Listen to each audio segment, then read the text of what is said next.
certificates go in New York State. We got one on time. That was not one of the pieces. But through working with both houses and working with the governor, it was pulled out in a separate bill, as was the personal tax credit for leased solar systems. We heard yesterday from some of the speakers that leasing is becoming a new model, one that people want, one that we think is going to be successful. So if that's the way that you're going to get your solar system, we think that a personal tax credit makes sense. You shouldn't be penalized because you're using this different financial agreement. So again, that's something that would be effective immediately once it gets signed. And that's also on the governor's desk. I want to talk about some recent solar initiatives, some that made it through and some that didn't make it through before I get to the big Solar Jobs Act. Remote net metering. We've made progress over the last several years in expanding New York's net metering law, and that's something that definitely brings a lot of value to consumers. It's not just for solar, it's for on-site wind, it's for fuel cells. We just added this past year small hydro to that. Anaerobic digesters also can take advantage of it. In 2011, we did get remote net metering, virtual net metering people call it. And that was important because there were becoming more instances where schools and municipalities, they wanted to do solar or on-site wind farms, but the resource wasn't necessarily where the load was. You could have, for an example, a farm where they may have a good wind resource or a good solar resource, but they were using the electricity back at the barn, back with the electronic milking machines, back where they do the cold storage for their produce. Or a municipality that had a great warehouse where they store their snow equipment with a nice flat roof, but they were not able to, if they put the solar panels there, apply it against their whole utility bill. So with remote net metering, if you're the same utility service area, you own or lease the property, same NISO load zone, which are very big in upstate New York, very large areas, you can carry the credits over and you can apply it to all of your accounts.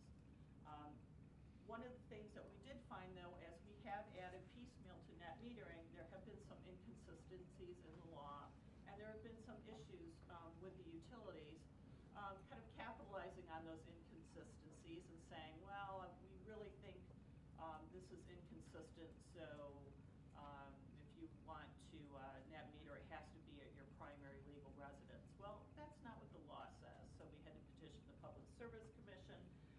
Right now we have an ongoing issue with net metering caps, and Central Hudson just 2 weeks ago hit their 12 megawatt net metering cap. Sent out an email to the installers that said, nope, that's it, we're not taking any applications, we're not processing them. They could have voluntarily, as the law allows, have continued to accept those, to raise that unilaterally. They chose not to do that. There was a petition that was filed at the commission that Jeff Irish filed, Hudson Solar. We filed, East New York, others have filed. In the meantime, through some arm twisting, I'll be blunt about it, political arm twisting, including talking to the governor's office, talking to the legislators in that area. Senator Chuck Schumer also got involved. Central Hudson decided it would be a good idea, while this is pending at the Public Service Commission, to go and continue to accept those applications. What our concern is, and why we think we need a net metering cleanup bill, to resolve those inconsistencies, so net metering, we won't have problems as customers get systems installed with being told things that are not in accordance with the statute. We're a bit concerned because of New York Sun being rolled out that the other utilities could hit their caps. Because some of the caps are pretty small. Orange and Rockland, 10 megawatts. RG&E, 12 megawatts. You know, even National Grid is somewhere in the neighborhood of 16 megawatts. We don't want to have happen a disruption to the marketplace. We don't really know at this point how close some of the utilities are to reaching that net metering cap. So in our petition in support of Hudson Solar's request, we said, please look at this.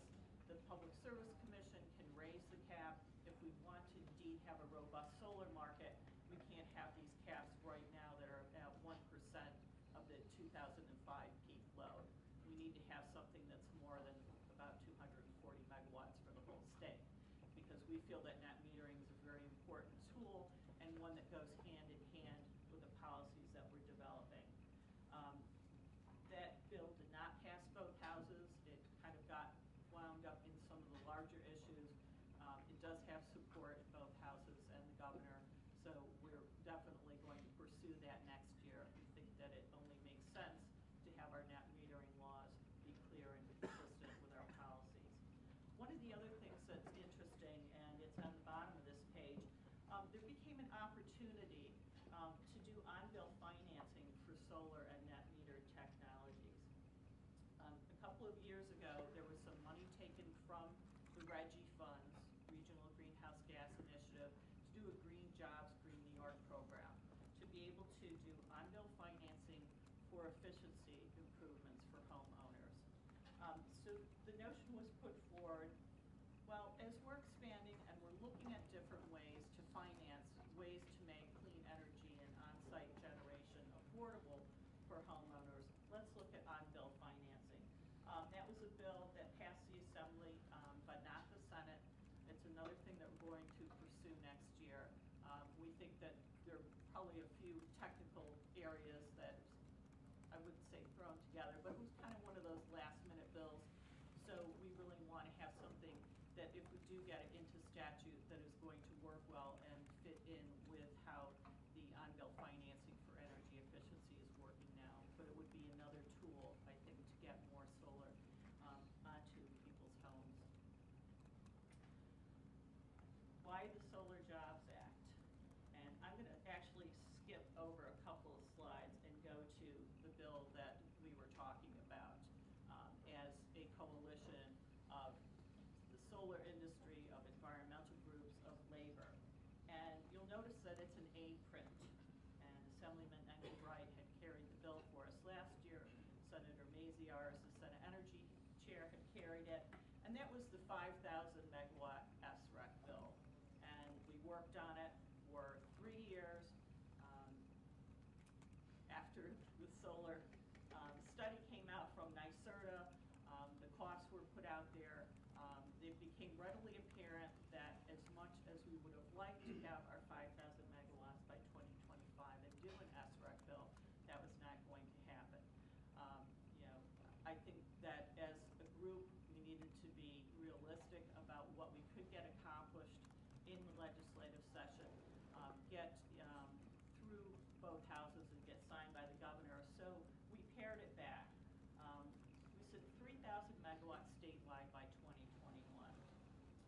Looking at the majority of that obviously coming with the investor-owned utilities, looking at interim targets, many of which in the early years do conform to the New York Sun program.